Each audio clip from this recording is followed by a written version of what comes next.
A lot of you know that I do most of my elk hunting in the rifle season, and that would be the post-rut period starting about October 10th to the 15th through the end of October, and then the late season, which is anything November 1st and after.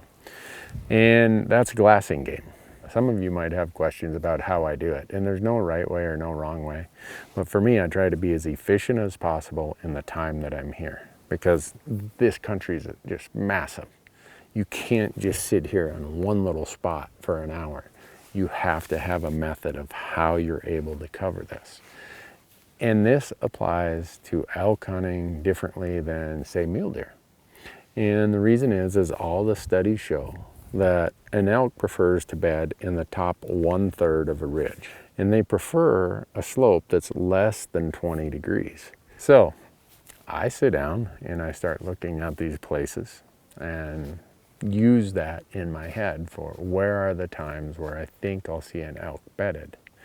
Now in the morning, I'm going to look at it differently because they're not bedded in the morning, they're out feeding.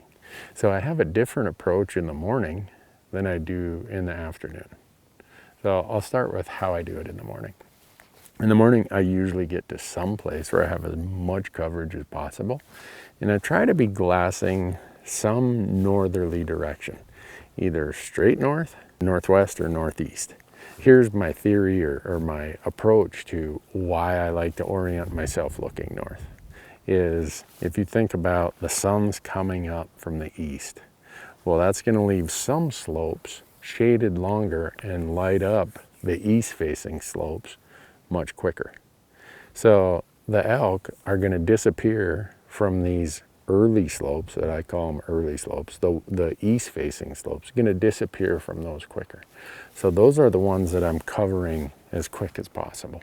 Once that sun breaks the horizon, those ones over on those sunlit slopes, those elk are going to roll around to the north faces or the east face or whatever, or the west face, and they're going to find a place to get out of the sun. But in the morning, it gives me the option that a lot of these slopes will stay shaded longer because they face west. So the sun's coming up here, the shadows stay here longer, and the elk will stay out there feeding longer. So glass these ones first, these ones later. Another general rule for me is I always glass the closest areas first, and I work further away and further away and further away. We've all done it, right? We plop ourselves down and we start glassing a mile away, and all of a sudden we hear some rocks rolling and we look and there was an elk 400 yards down below us. Well, guess what? The elk a mile away, you didn't have to glass him up immediately. He wasn't going to hear you or smell you. The elk that's 300, 400, 500 yards away, he's going to hear you or smell you. So I always glass really close as my first thing of what I do. So going back to what I do in the afternoon, I kind of pivot from what I do in the morning. I orient myself in a southerly direction. Like right now I'm filming this in the afternoon, so the sun is over here to my southwest. And what's happening is I know that I'm looking for bedded elk, not elk that have been up feeding all night. So when the sun first starts dropping over to the west, these elk are still bedded.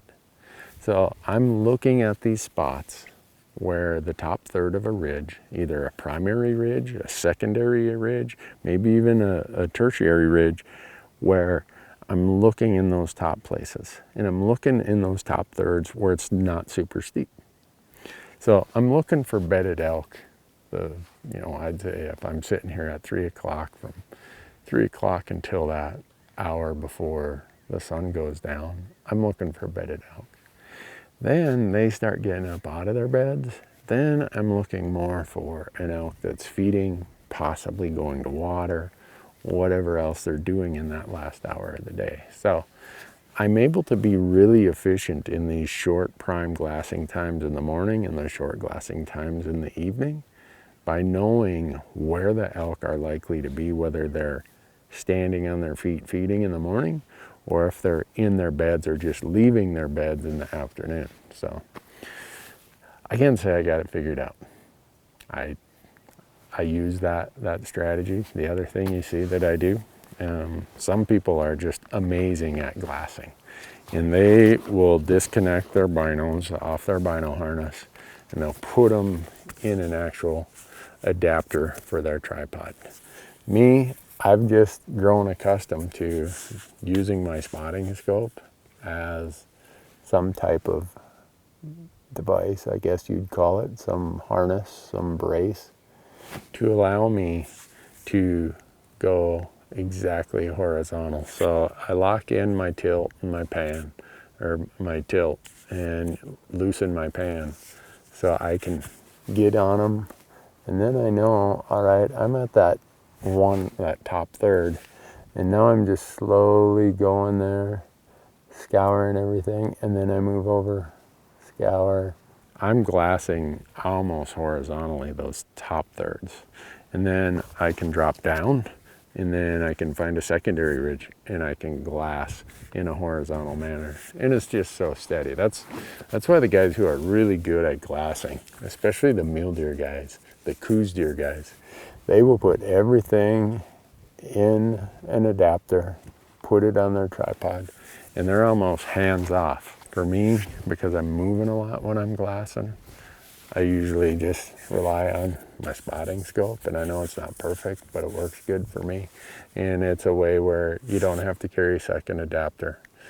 You can make do with what you already have. And usually if I spot an elk, I can find a landmark, pull away from my binos, and instantly pivot my spotting scope and say, all right, yeah, there he is. So, but hopefully those are a couple things you can think about, where to orient yourself in the morning versus the afternoon, and understanding of why you're going to look at the top third of a ridge when they're bedded. Now, understand, when they're not bedded, when they're up on their feet and they're coming to their beds, they could be anywhere. But in the afternoon, when they're bedded, that top third's very critical, and slopes that are less than 20 degrees. And there's an exception to every rule, so you will find some elk that aren't bedded in that top third. You'll find some bedded in the bottom. You'll find some bedded on really steep ground, and you'll say, Randy, that rule doesn't apply. Well, you're right. There's no absolute rule, but those are hopefully some general ideas that allow you to be more efficient when you only have that 1 or 2 hours of critical glassing time, and you got to cover all these really good spots that you've e-scouted. Hopefully a few of these things that I've talked about here give you some reminders of stuff you probably already knew or things you're already doing, but cause you to be maybe a little more disciplined about it. Now I got to go find an elk.